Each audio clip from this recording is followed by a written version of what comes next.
Saudações, caro internauta, e para quem acompanha o nosso canal do YouTube, que é Josic Media. Iniciamos desta forma mais um episódio do nosso podcast denominado Manicast.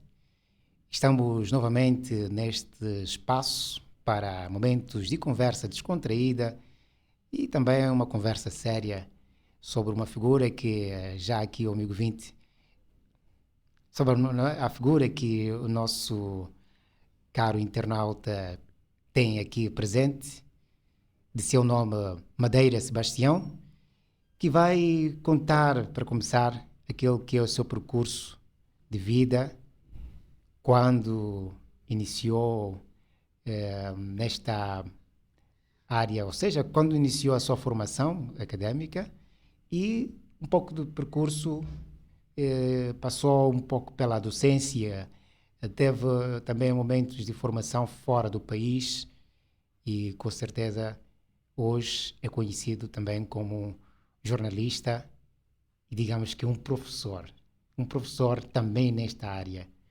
É alguém que está sempre a ensinar. Digamos que é docente por excelência.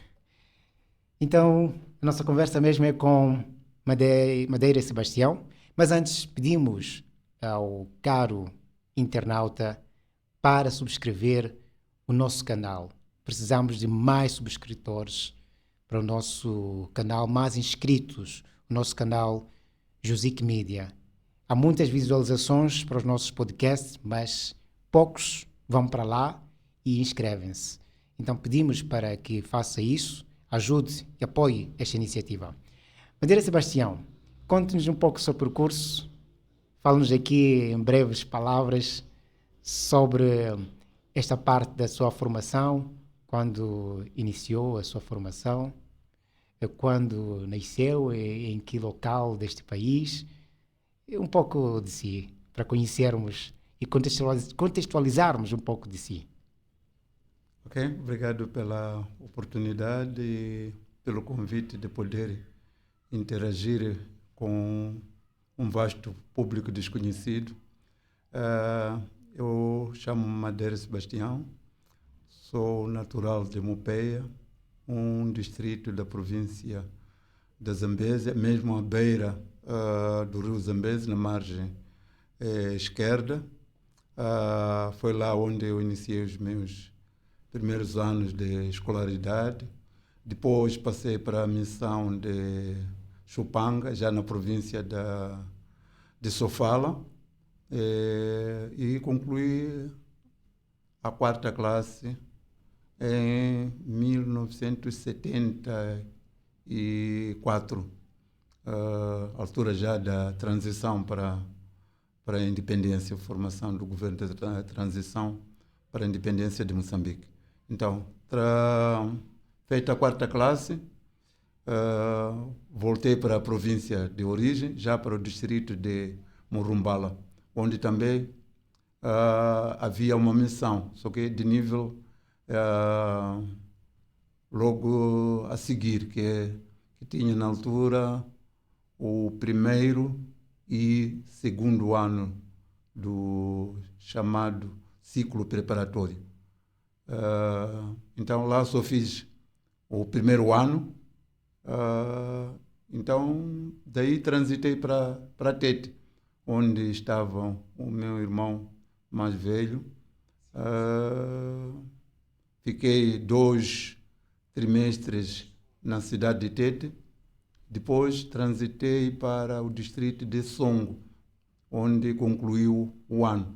Tanto isso devido à transferência desse meu encarregado de educação para a província de Inhambane. E como a distância era longa, então ele achou por bem que devia passar para Songo, onde tinha um primo.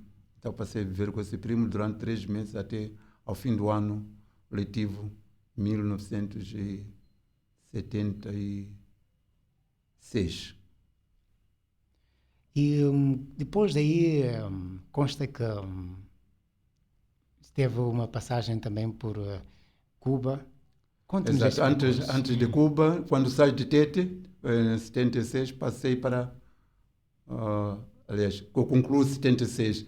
Então passei para Beira, já em 77. Na altura chamava-se Liceu Nacional da Beira, atual escola secundária da Beira. Aliás, Escola Secundária Samora Machel.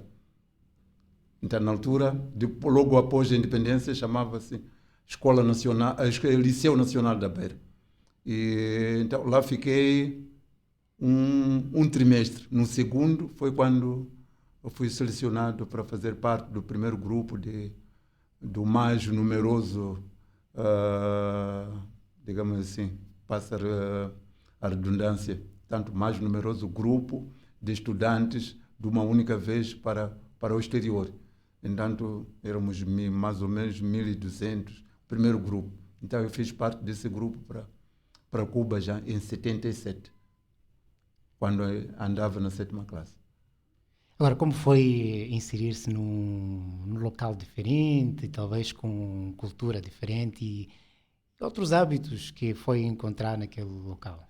Evidentemente que era uma também fase difícil de adolescência, o conhecimento, curiosidade por conhecer novas terras, só que nós tivemos a sorte de estar numa terra onde os naturais são muito simpáticos, então acolheram-nos bem e acabamos por nos sentir como se estivéssemos em casa. Depois, outro fator é que a proximidade linguística. O espanhol é muito próximo do português, então não exigiu muita ginástica, entre aspas, para nos adaptar à língua. É quase português, então facilmente conseguimos engrenar-nos. E também conseguiu aprender algumas palavras em espanhol. Não só aprender, porque tínhamos uma parte de disciplinas dadas por professores cubanos em espanhol.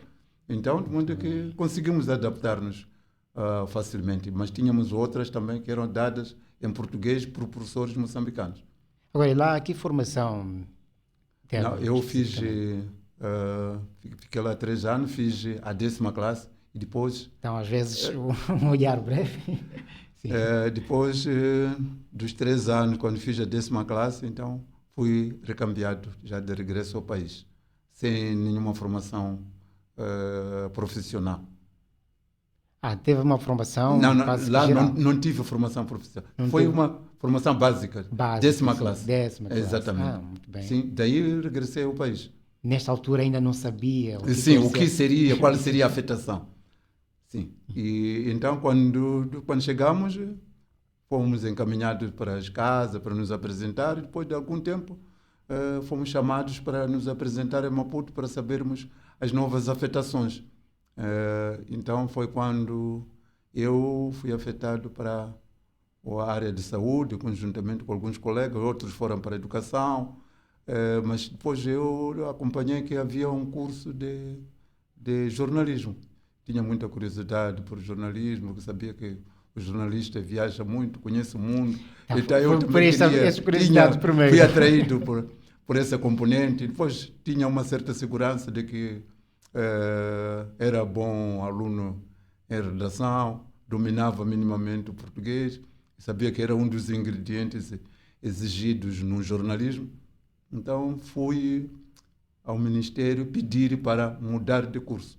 Então a senhora que estava lá amavelmente aceitou, dizendo que Moçambique também precisa de jornalista. Então fiz a mudança de curso. Mas teve essa sorte, talvez porque poucos estavam era o único que tinha optado por isso.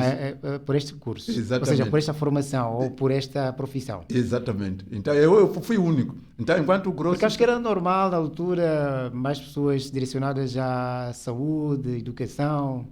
Sim. O jornalismo devia ter, mas acho que era coisa pouco já estava a última, que é saúde e educação, são áreas prioritárias, socialmente prioritárias. E precisava-se na altura. Exatamente, de uma formação de mais pessoal. Em relação à área jornalística, é uma área um pouco digamos assim, entre aspas, de elite, até certo ponto, que não abranja muita gente. E depois tínhamos um número de órgãos muito limitado.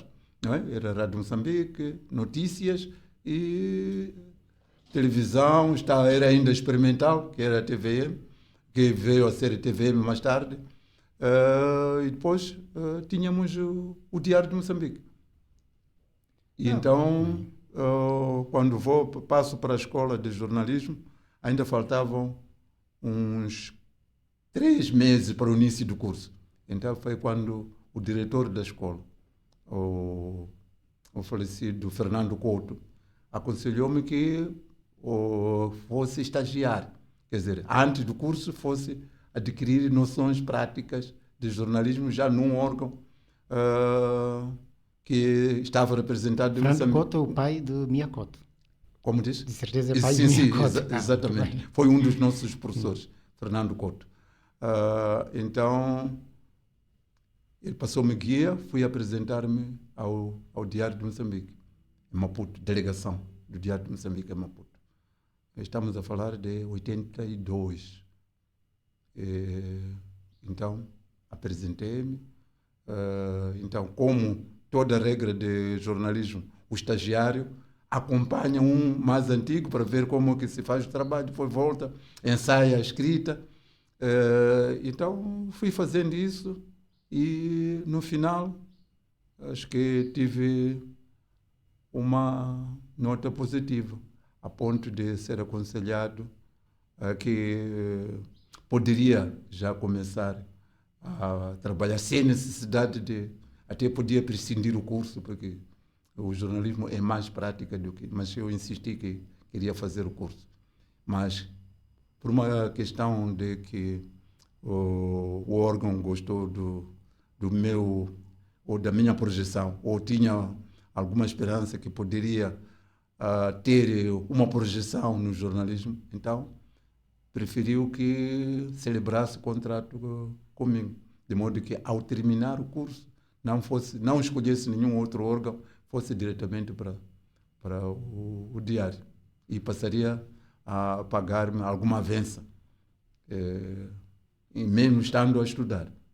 Então eu aceitei Já a era condição. uma vantagem. Sim, foi uma vantagem. Eu aceitei, regressei para a escola e durante as férias ia lá fazer algumas coisinhas, para habilitar-me, até que terminei o curso e fiquei colocado na cidade da Beira. E depois da Beira, como é que vem para Manica? Bem, foi uma...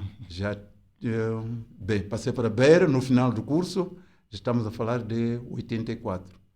Então, na Beira ocupei muitas posições, depois passei para, na altura, o Instituto Superior Pedagógico. Então, eu também fui aluno, um estudante inaugurador, digamos assim, fundador da implantação da primeira instituição de ensino superior fora da capital, atual Universidade Pedagógica. Então, fiz parte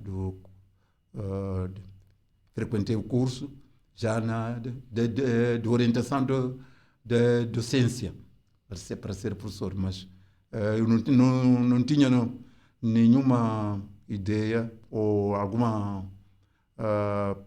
intenção de um dia abandonar o jornalismo, porque realmente estava... dada a dinâmica profissional, o dia a dia, sempre variável, às vezes imprevisível. Então, acabei apaixonando, mesmo, de modo que, mesmo depois do curso, não aceitei, apesar de algumas propostas, porque na altura era raro o número de docentes com formação superior. Depois de concluir o curso, continuei na Beira até 99. Então, 99 é que passei para aqui, já transferido como delegado do Diário de Moçambique. Muito bem. Então, como foi creio que viveu, mas antes, sobre a sua formação já para a parte de docência, para que disciplina específica? Exatamente, geografia. Geografia. Sim, sim. Muito bem. Havia dois cursos na altura, dois cursos iniciais. Um era de física e o outro era de geografia. Então eu escolhi a geografia, eu acho que tinha maior habilidade para a geografia em relação Chegou à a exercer, física. com certeza, a carreira docente e, de certa forma, ainda exerce. Ou E está sim, mais ligado agora é a aqui? minha profissão número um. Sim. Agora, neste momento, Sim. sou contratado pela educação, estou ao serviço da educação. Muito bem. Sim, sim. Agora, o jornalismo é uma coisa de, digamos assim, entre aspas, um part-time. Eu Ah, faço no meu tempo livre, escrevo, sim. porque gosto de escrever. Está Então, vou mais ligado fazendo. à docência e depois faz o jornalismo. Exatamente. E isto significa que gosta mais da área de docente do que o jornalismo ou é uma Não, circunstância a do trabalho? conjuntura na altura é que acabou ditando isso, não é? Muito Eu bem. tinha escolhido o jornalismo e depois vi que tinha uma outra habilidade em que podia me exercitar. Porque quando um conhecimento não se exercita, cai no esquecimento. Então tive uma oportunidade, fui chamado pela educação. Na altura havia muita solicitação de pessoal com formação superior. Então, quando se soube que eu era, entre aspas, um perdido, um jornalista perdido fora da educação, então houve alguma, digamos assim, entre aspas, uma espécie de assédio para passar para a educação, para prestar serviço à educação, porque havia muita carência de professores com formação superior, porque até o ensino superior, na altura, era assegurado por docentes com formação média, o que o currículo não recomenda. Então, enquanto não se preenchesse essa vaga de professores com formação superior para lecionar o nível médio, então havia muita procura de mão de obra, contrariamente ao que acontece hoje. Muito bem. Vamos falar sobre esses tempos de jornalismo que viveu e também estamos a falar de uma outra conjuntura política, económica, de vária ordem que o país vivia. Como era fazer o jornalismo nesta época? Ou Como, naquela época. sim, naquela época. Melhor assim, né? Naquela época. Estamos nesta época e agora, né? Sim, sim, sim. Bem, estamos mesmo com um docente, de certeza aqui está disponível para a qualquer altura dar-nos aqui algum conhecimento, alguma, algum alerta sobre algum erro específico que podemos cometer aqui. Estamos à vontade. Então, naquela época, como era exercer esta atividade? Bem, naquela época, bem, estamos a falar de uma época monopartidária, em que tudo estava centralizado no partido, né? Não havia muita opção e depois havia pouca concorrência por parte, como disse no princípio, éramos praticamente 4 órgãos que existiam nessa altura. Então, tudo era de acordo com os padrões partidários, não é? Partido, na altura, de acordo com aquela orientação socialista, o partido está acima do Estado, era partido-Estado, não é? Sendo um partido único, até que depois surgiu o monopartidarismo. De modo que a linguagem que o jornalista devia usar é a linguagem que o partido usava, ou o partido recomendava que se usasse. Por exemplo, em relação, na altura estávamos em guerra contra a guerra movida pela Renamo contra o governo, não é? Na Renamo nessa altura não era tratada pelo nome, né? O nome que tinha ou que tem, que agora ostenta, não é? Não era esse nome pelo qual era tratado. Eram os chamados bandidos armados. E o jornalista tratava nessa língua, usava essa linguagem precisamente para tratar aos homens da Renamo. Sim, então a coisa mudou até que houve o acordo de paz, depois o sistema multipartidário, e fomos adaptando às circunstâncias, né? Somos as mesmas pessoas, mas depois as coisas mudam de acordo com a conjuntura de cada momento, né? Cada momento histórico, as coisas foram mudando a ponto de hoje termos a Renamo representada na Assembleia da República e pronunciarmos a palavra com familiaridade, não é? Tratarmos naquela altura, não. E esta mudança depois para uma outra fase, quando chega então o multipartidarismo, criou também alguma estranheza, causou alguma dificuldade, porque as pessoas acabam habituando-se a um determinado sistema, regime de trabalho, por aí. Um determinado tipo de linguagem. Então, mas fomos adaptando, alguns acabaram até passando para o outro lado, não é? Aquela paixão de que estava já a surgir uma nova força política, acabaram abandonando as redações, foram para o outro lado da força política que estava a surgir oficialmente, não é? Depois dos acordos de Roma. E assim fomos caminhando, adaptando-nos a conviver com a Renamo, a tratar a Renamo dentro do seu espaço político que lhe foi cedido, não é? Na sequência das negociações, acordos de Roma. Muito bem, o nosso realizador aqui emitir aqui algum sinal. Temos mais 5 minutos? Mais 10? Muito bem, então estamos mesmo um espaço muito à vontade, então a nossa conversa vai fluir também assim com o nosso realizador, que não tem voz, mas ele pode dar aqui algumas indicações. Mais 10 minutos, eu creio que vamos começar para uma outra fase. Vamos introduzir uma outra fase. Depois, na segunda parte do nosso programa, do nosso podcast Manicast, vamos então falar especificamente sobre jornalismo nos dias que correm. E eu sei que isto traz uma grande preocupação para o docente, não só de geografia, deixa-me dizer isto, é docente também de jornalismo, sempre que tem oportunidade, dá indicações para os mais jovens, e então é docente, como eu disse aqui, por excelência, é docente de uma determinada disciplina, mas é também docente de jornalismo, quando está a exercer esta função, quando está atento àquilo que os mais novos fazem, e de tal maneira que mesmo aqui no nosso podcast, o nosso convidado já deu aqui um sinal de que, olha, não é bem assim, não é neste, é naquele. Estamos a falar de uma fase do passado. Madeira Sebastião é alguém que demonstra que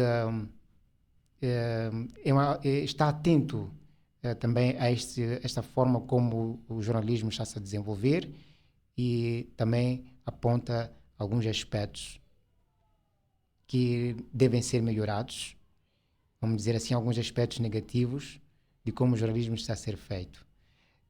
Mas vamos para o passado ainda. Quando chega esta fase do multipartidarismo e começa a ter uma outra abertura para aquilo que é a forma de escrever e até uma forma mais democrática de apresentar os assuntos, já sem uma tendência para um lado, e depois começam a surgir vários outros órgãos de comunicação e uma outra forma de fazer o jornalismo. Que perspectiva tinha nesta altura para o novo momento que surgia de que seria o jornalismo moçambicano? Do que viria a ser o jornalismo moçambicano? Uma perspectiva do que mais adiante tornar-se-ia o jornalismo moçambicano? realmente que criou alguma expectativa. Não sei, a expectativa, a primeira natural é que houve uma expansão, né?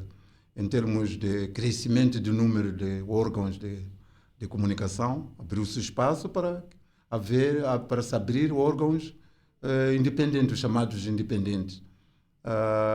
Então isso impunha maior concorrência, abre espaço para concorrência, né? Porque somos muitos e temos pouco espaço, abre-se televisões, abre-se rádios, quando naquela altura o jornal, quer dizer, bastava estar na rua, esgotava-se em pouco tempo, porque havia muita sede de leitura, e as diversões não eram do mesmo nível que hoje temos. E, então, os jornais esgotavam-se em pouco tempo. Havia muita procura de jornais. E depois a própria cultura de leitura era mais crescente. E hoje acho que esses hábitos, o custo de vida, a diversidade, não é?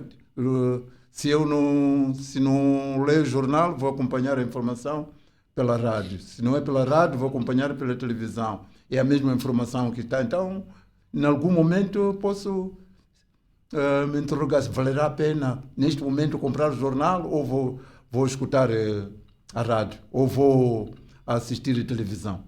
Então, naquela altura não havia muita opção. O jornal era praticamente o meio mais seguro de comunicação, não é? Porque o que está escrito é mais fácil de perceber, porque pode ir para frente, para trás, procurar entender, não é? Sobretudo, por exemplo, quando é nomeação de um governo, quer saber os nomes. Então, a rádio anuncia, mas sempre alguma coisa pode ficar esquecida. Então, no dia seguinte, os jornais voavam logo no primeiro instante. O detalhe, exatamente. A forma mais específica, sim, e mais abrangente a informação estava lá. Exatamente, sim. E então, porque a rádio é um resumo da informação, sim, o essencial, aquilo que se considera essencial. A pessoa esquece de tantos nomes, por exemplo, nomeação de um governo novo. Não é? Se está a surgir um governo, anuncia-se. São muitos nomes que aparecem. Então você escuta pela rádio, alguns nomes voam, né? Sobretudo aqueles novos, ou alguns nomes difíceis. Então, mas pelo jornal você já tem lá o historial, você pode fazer recorte para passar a conhecer, sobretudo por parte dos jornalistas, porque sabe que amanhã vai trabalhar com esses. Então, gostaria de conhecer os nomes. Não se pode, acho que não é ético perguntar ao ministro como é que ele se chama, uma figura pública. Então, eu tenho a obrigação, antes de ir ter com ele, saber como ele se chama. E então, uma vez que foi tornado público que ele é ministro, então eu tenho a obrigação de saber qual é o nome dele. Muito bem, mais 3 minutos para a nossa conversa. Vou aqui, em forma de introdução, e hoje, em breves palavras, em 3 minutos, creio que é possível fazermos esta nossa conversa. E hoje, como depois dessa fase, veio o jornalismo, que é mais órgãos de comunicação, há mais jornalistas, sente que agora vai começar a provocação. A primeira parte era mesmo para sabermos quem é Madeira Sebastião. A segunda parte vamos saber como pensa, como reflete, como argumenta, como traz a sua opinião o nosso convidado. E para começar esta parte mesmo nessa questão, sente que o jornalismo, apesar do seu crescimento, regrediu muito na sua qualidade? Não sei se o termo é este. Vai corrigir-me aqui se não estiver certo. Não, acho que está a procurar saber se tenho apreciação de que realmente eu estava a falar primeiro... Há mais quantidade. Exatamente. E será que essa quantidade... Mas será que essa quantidade é acompanhada de qualidade? Sim. Essa é uma questão que se pode colocar de acordo com a apreciação de cada um. Mas a quantidade está lá. Quer dizer, é irrefutável. Mas tenho reservas em relação à qualidade, não é? Temos mais quantidade de jornalistas... maior quantidade de jornais, mas a qualidade deixa muito a desejar. Deixa muito a desejar, então vamos deixar o amigo vir. Eu estou com uma situação muito complicada, que às vezes também nessa transformação de rádio para o jornal, para o jornal, mesmo também para a internet, esta transição fica um pouco difícil. Eu fico sempre com o ouvinte, mas estamos a falar de internauta neste caso, estamos a falar de telespectador, se for o caso também é um termo. Vamos ouvir mais detalhes sobre esta afirmação que coloca sobre a qualidade versus quantidade. Na segunda parte, vamos para um momento de intervalo.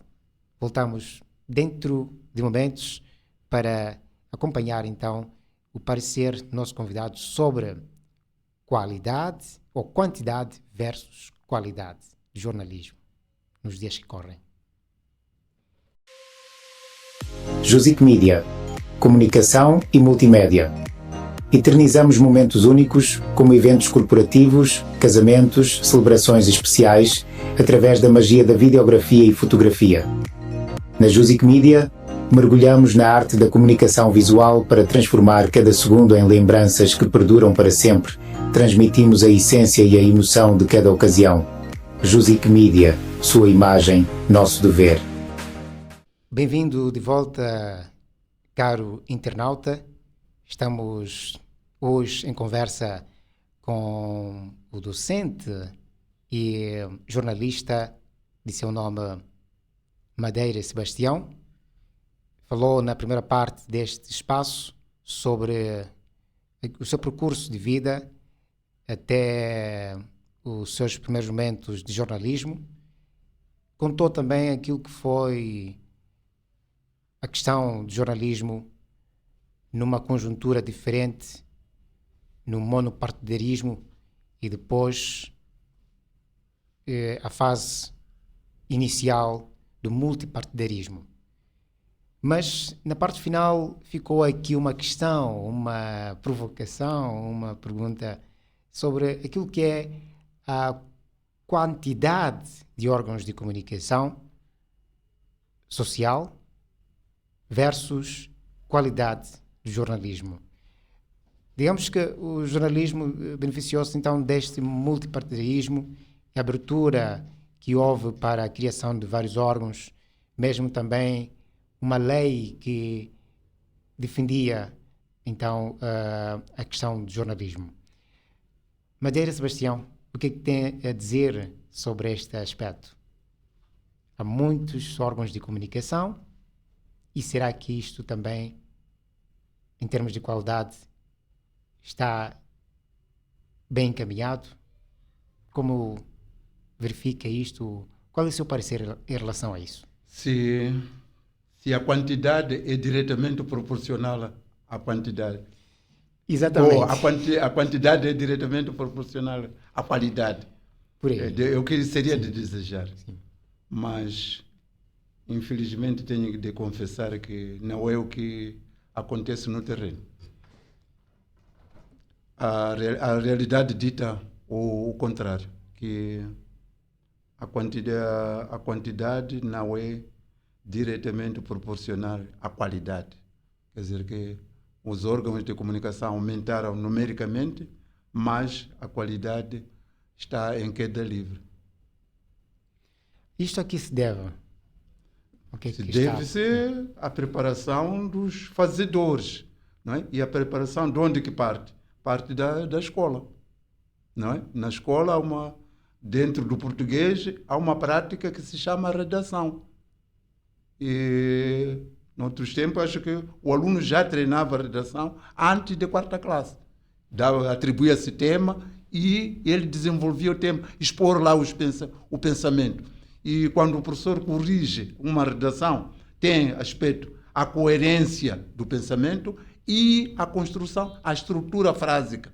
Como que o aluno constrói a estrutura, estruturalmente, como que coloca as palavras, o sujeito, o predicado, o complemento direto, né?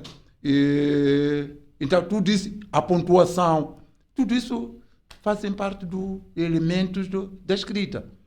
Ou mesmo quando nos expressamos verbalmente, em algum momento acabamos fazendo alguma pausa que subentende que, bem, aqui está a colocar vírgula, ali é ponto, ali ou são 2 pontos, não é?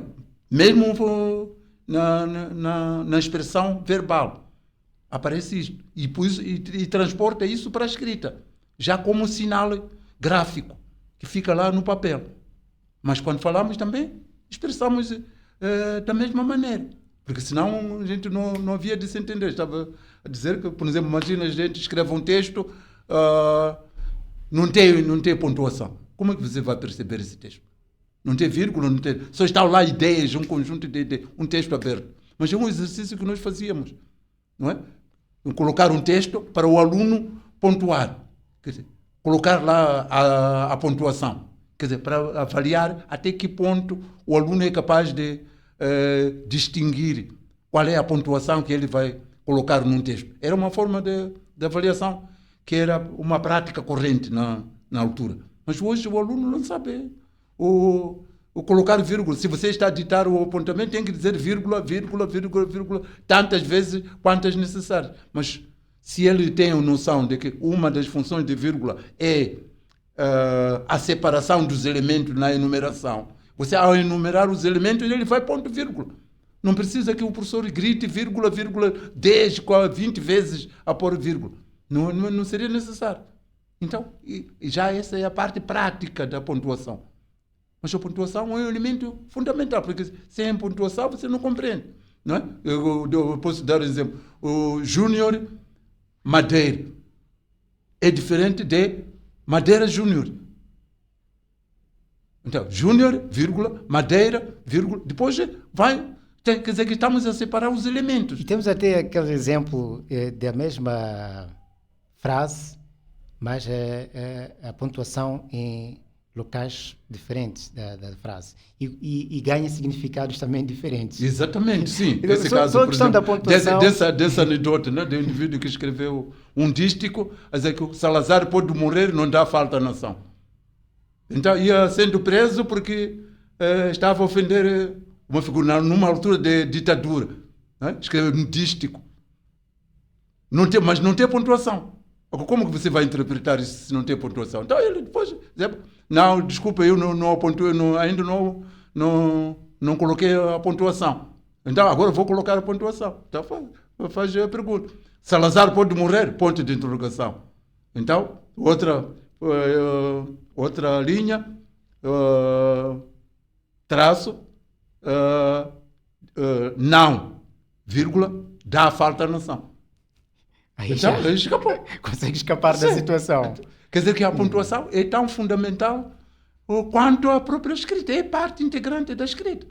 Pode alterar todo o sentido da escrita. E há muita tendência... Isso serve tanto para o jornalismo impresso como... Sim, o radiofônico também. O radiofônico. Porque há quem defende que no jornalismo radiofônico a pontuação está por parte de quem está a ler, vai saber colocar no devido lugar. Pode ser parte da verdade, mas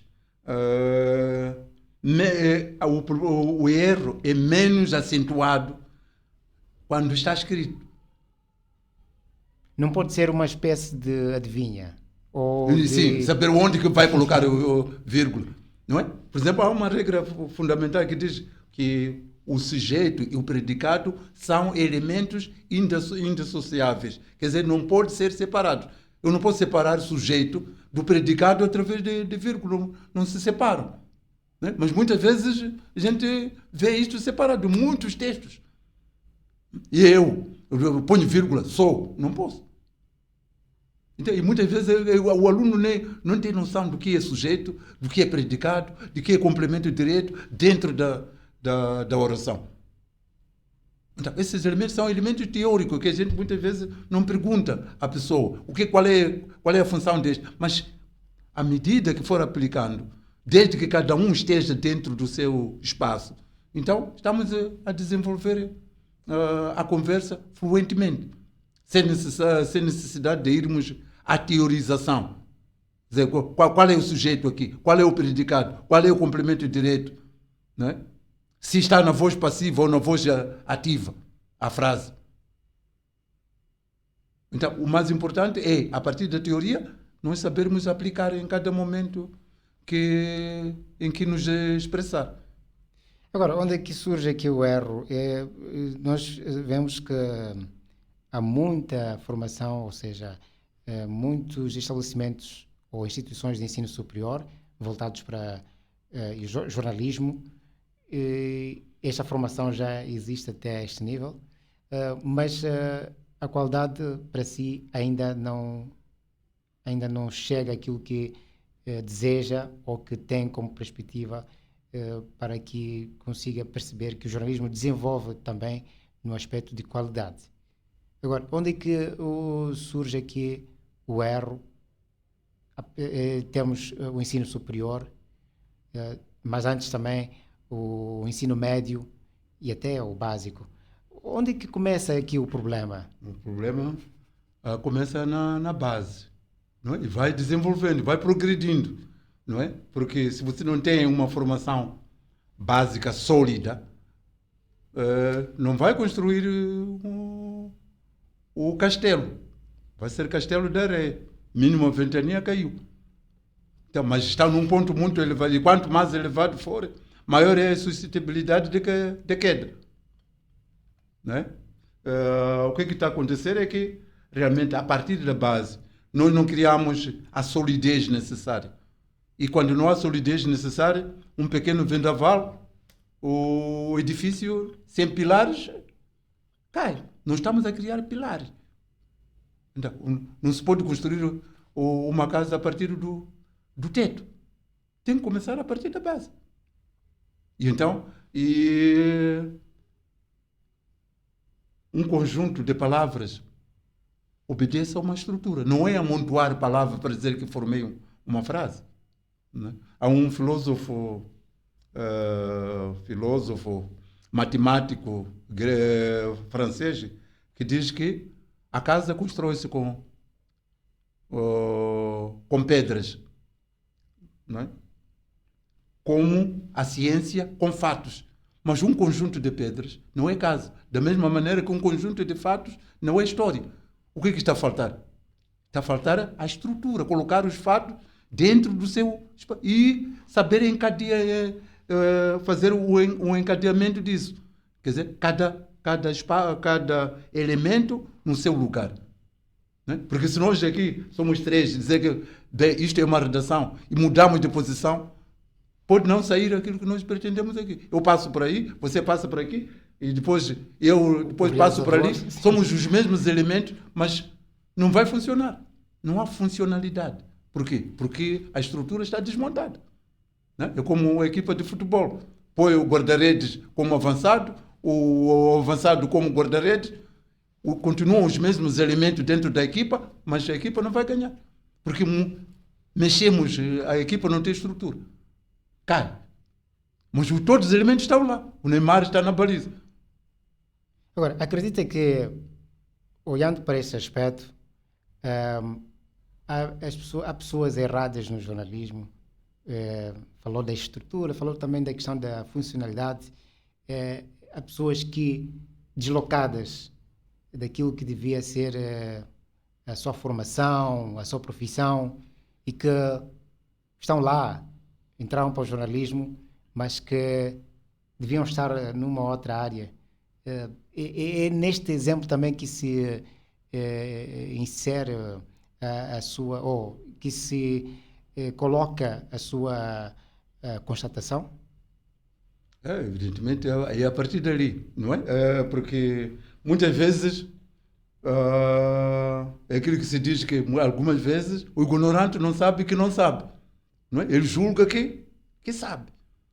E, então, vai fazendo as coisas ao sabor do vento, como costuma dizer-se. E então as coisas vão como se fossem ondas do mar. Não é? Para onde o vento sopra, é para lá que as águas se dirigem. Então, quando é assim, quer dizer, você procura situar a pessoa, mas a pessoa não tem a mínima noção do que deve fazer. Evidentemente que não vai fazer.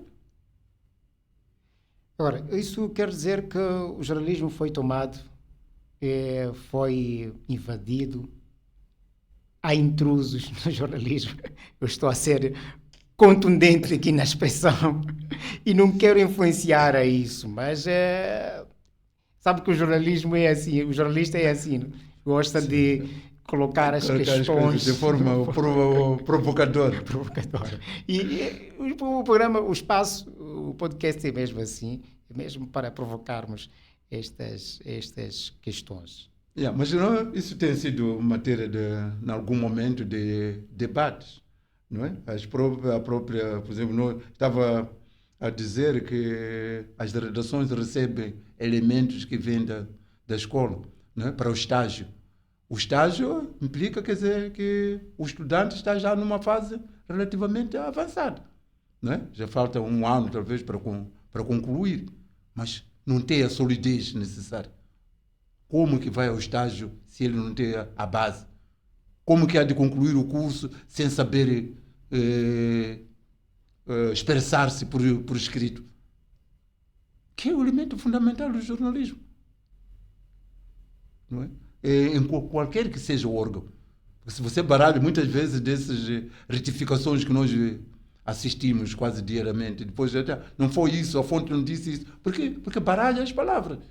Não é? Às vezes baralha só por causa de uma vírgula, alterou todo o sentido da frase. Ou por causa de um ponto de interrogação, já abre um espaço para uma tendência. Pode ser mal interpretado ou bem interpretado, ou seja lá como for. Só por causa da pontuação mal colocada. Pode pôr em causa todo um texto. Então, é preciso dominar esses elementos. E isso domina-se através de quê? Através de leituras assíduas, regulares. Não é? Mas não é ler para dizer que eu li uma página, mas fazer uma leitura analítica e a leitura crítica. Quando você lê, está a ler, sim, mas saber anotar. Aqui não devia ser assim. Quando é assim. Não é? Quando notar, é saber anotar. Que se fosse eu, não mudava isso para dar uma outra estrutura. Então, isso que se chama leitura analítica. Agora, não é ler para dizer, cheguei ao fim do dia, li 4 páginas. Não faz diferença. Então, é preciso analisar. E para analisar, é preciso ter alguma noção. Muito bem. Há quem afirma que o jornalismo, ou seja, hoje com o crescimento da internet, as redes sociais estão por aí, e isto também faz com que as pessoas tenham mais preguiça para uma leitura de várias obras e mais ficam com os vídeos, com os memes, como se diz, com as banalidades da internet, do que ler, fazer leitura de algumas obras, de alguns textos que versam sobre o jornalismo, sobre a área que a pessoa está. E as pessoas limitam-se por aquilo que são as banalidades da internet, ao invés de aproveitar este instrumento que existe, que na altura não estava a dispor de todos, para aprender algo. Sim, evidentemente que a internet também acaba interferindo, não é? Como um meio que realmente facilita a investigação. No lugar disso, alguns mal usam, ou usam mal esse instrumento. O que acontecia antes é que não havia muita diversão. Então, a leitura era um dos meios de diversão. E, sobretudo, leituras de obras, de autores de referência. Aqueles que, efetivamente, escrevem bem. Mas há alunos, ou há estudantes, que saem do ensino primário até a universidade, nunca lê um único livro. Seja romance, seja novela, seja o que for, em livro escrito. Então, hoje, novelas assistem-se. Noutros tempos, novelas liam-se. Apareciam figuras, depois lia-se novela. Tinha sim, na altura novelas a fotonovela. Então, exatamente, não havia telenovelas. Não sou tão antigo, mas eu vivi essa Sim, época. exatamente. Lá pelos então, anos 80, 90... Vai cultivando o hábito de escrever também. Lendo, vai cultivando o hábito de escrever. Não é? Porque a leitura já é um meio passo andado para se cultivar, para ver como se escreve, não é? E depois, a partir dali, você começa a ver que quem escreve bem, quando que o texto está bem escrito, quando que o texto não está bem escrito. Então, a partir de muitas leituras. Não é? Depois joga com gramática. Hoje já ninguém abre gramática. É prontuário. Não é? E muitos outros instrumentos que servem para isso. Agora já temos livros até didáticos, cheios de erros gramaticais. Erros de todo tipo. Não existe uma gramática como a época... Não digo só gramática, livros didáticos. Eu me lembro que na altura falava-se da gramática de... José Maria Rel. José Maria Rel. Uma gramática que é de referência. De referência. Muitos colegas que conversei e na altura, quando comecei a fazer rádio, faziam referência a esta gramática. Não há gramáticas com esta dimensão, hoje em dia. Bem, não sei, hoje já estão surgindo muitas gramáticas e depois temos maior diversidade agora, temos maior aproximação com o Brasil, que tem o seu português, o chamado português brasileiro. Depois temos o português de Portugal, que é o português chamado português europeu, não é? Então, no meio disto, Portugal e Brasil acabaram chegando àquela convenção de tal acordo ortográfico da língua portuguesa, que não reúne o consenso mesmo a nível de Portugal, não reúne o consenso esse acordo. Alguns portugueses são contrários a esse acordo. Mas é um acordo que está a prevalecer, que alguns países, o caso de Moçambique, o caso de Angola, não ratificaram esse acordo. São signatários, mas não ratificaram. Por isso a nossa redação continua a ser aquela redação. E depois estão a aparecer muitos termos brasileiros. Se for a ver hoje, a tendência de construção frásica hoje é mais para o Brasil do que para o português europeu, porque a maior parte das nossas fontes de consulta são com fontes brasileiras. Por exemplo, nós vínhamos dizendo, isto está relacionado com. O brasileiro diz, isto está relacionado a. E o que está a prevalecer hoje é relacionado a. Quando o português europeu diz relacionado com. E para mim é o que é. Eu defendo esse relacionado com e não relacionado com. Relativamente a. Relativo a. E não relacionado a. Em termos de regência. Mas hoje, se for a ver textos que se produzem hoje, mesmo aqui em Moçambique, as intervenções que se dizem, não é? Nós recebemos comunicados, você vai ver que a tendência de uso é relacionado com... Só para dar um exemplo. E muitas outras situações gramaticais que não se enquadram dentro do acordo ortográfico. O português continua a dizer relacionado com. Mas nós estamos a dizer relacionado com... E depois aparecem muitos vocabulários, não é? Que são mesmo brasileiros. Então, e nós estamos indo para... De certa forma também, na academia, a maior parte dos textos são do português brasileiro. Os textos que são consultados para os trabalhos científicos... Exatamente. Aí também há outra... Sim, há outra confusão. Então, de irmos para... cair para lá. Por exemplo, se for ver hoje em dia, ninguém diz felicito-te, né? Parabenizo-te. Quero parabenizar. Mas parabenizar não existe no português. E as pessoas também acham ridículo dizer quero-te do que preferem mais dizer te quero. Mas parece que há uma questão aqui. Sim, e também é uma tendência brasileira de anteceder o pronome átono ao verbo, não é? No lugar de pôr depois do verbo com o hífen. Não é? Mas já o quero como verbo auxiliar perifrástico. Não é? Quero falar-te de uma coisa. Agora, não é quero-te falar, não. Quero falar-te, quero dizer-te uma coisa. É muito bonito falar assim. Mas não quero te dizer, não. Quero dizer-te. Mas as pessoas acham que isso exagerado. não gostei daquilo que disseste.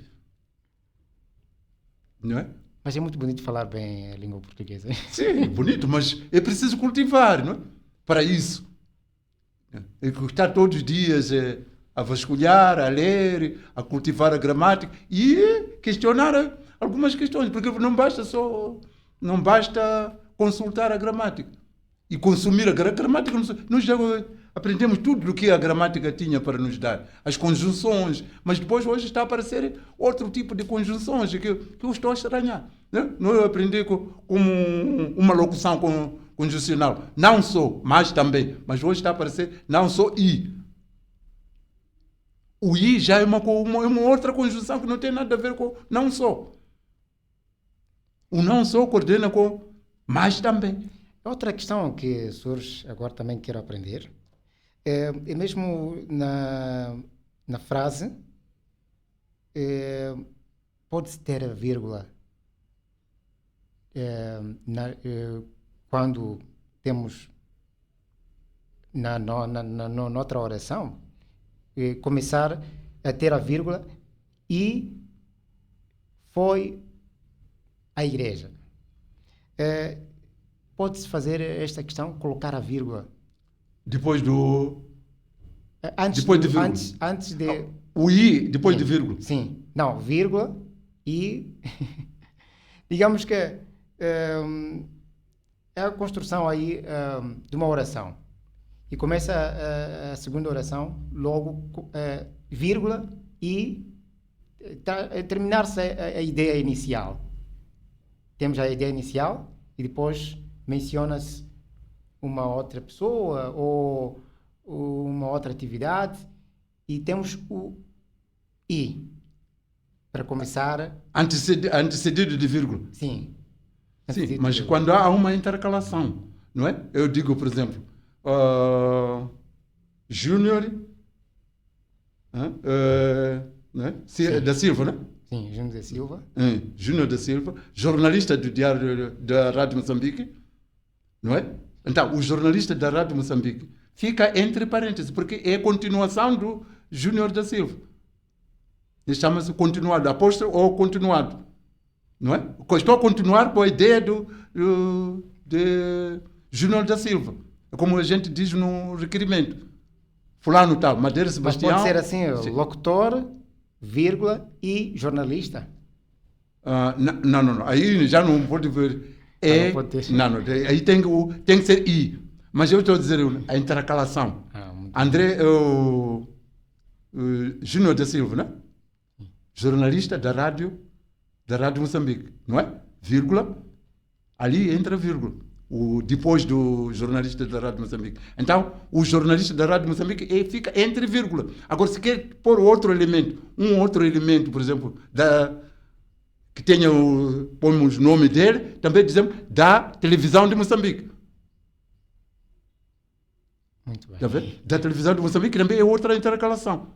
Então, aí, depois de vírgula, vai o i, que se está a mencionar um novo elemento, mas não pode haver, por exemplo, Júnior da Silva, vírgula, e Madeira Sebastião. Não pode. Então tem que ser Júnior da Silva e Madeira Sebastião. Se não houver outra continuidade. Por isso que se chama de continuado. Então, vamos dizer, Júnior da Silva, jornalista da Rádio Moçambique, e Madeira Sebastião, professor da escola tal. Não é? Então, por causa da intercalação, antes de passar para o novo elemento, então aí vai vírgula, depois vai i. Temos 4 minutos para terminar este espaço. Acredito que sim. Então, estamos com os mesmos minutos aqui a controlar e nesses 4 minutos eu vou colocar aqui uma questão. Com certeza é consultado, acredito que é consultado por muitos jovens como eu, né, e entusiastas de jornalismo, curiosos de jornalismo, para aprender algo. Mas nesta transmissão, não será que as pessoas consideram, vou usar aqui um termo mais simples possível, chato, exigente demais?